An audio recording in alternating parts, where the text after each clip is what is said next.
ముగ్గురు ఆచార్యులను గౌరవిస్తాం. ఆదిశంకర్ల వారిని గౌరవిస్తాం, రామానుజాచార్యులను గౌరవిస్తాం, మధ్వాచార్యులను గౌరవిస్తాం. మేము అందరినీ గౌరవిస్తాం. దళితుల్లో మేధావుల్ని గౌరవిస్తాం, హిందూ దళితుల మేధావులని, బీసీల్లో మేధావుల్ని గౌరవిస్తాం. మీరందరూ కూడా ఆలోచించుకోవాలి. హిందూ దళితులు, హిందూ బీసీలు, మేధావులు, మందకృష్ణ చేసేది దేని గురించి చేస్తున్నాడు అనేది మీరందరూ కూడా దళితులు ఆలోచించాల్సిన అవసరం ఉంది.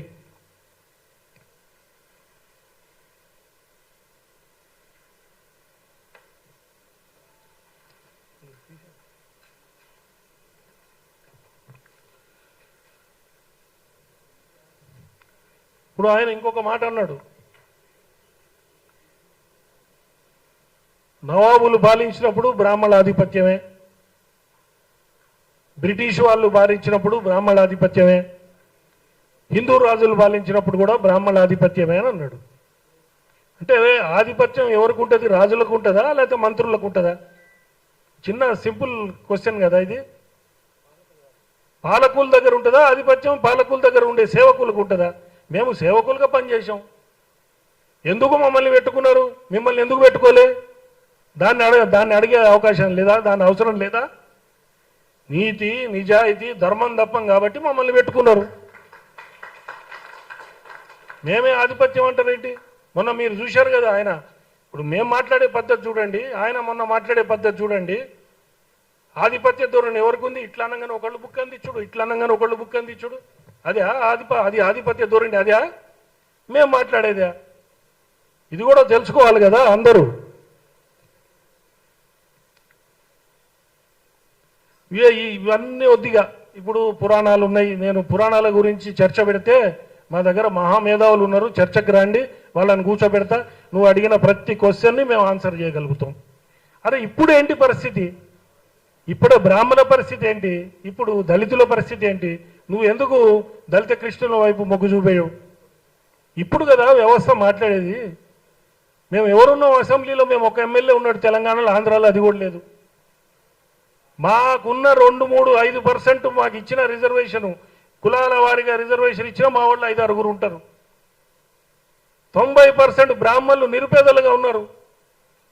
ఈ వేదిక మీద అర్చకుడు గోపికృష్ణాచార్యులు ఆయన 20 ఏళ్ల నుంచి పూజారిగా ఉన్నాడు. ఆయన జీతం 10,000.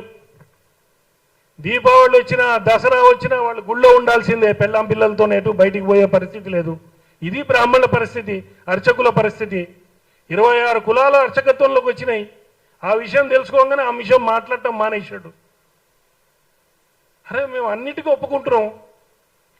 టీటీడీ వేదం నేర్పిస్తున్నది, ఇంకో స్వామీజీ వేదం నేర్పిస్తున్నాడు. వేదం చదువుకోండి, దేవతారాధన నేర్చుకోండి, ఆగమం నేర్చుకోండి, రాండి అర్చకత్వంలోకి. మేము కాదంటలేదు. ఎంత కఠోరమైందంటే 12 ఏళ్ళు వేద విద్య అనుభవించాలి.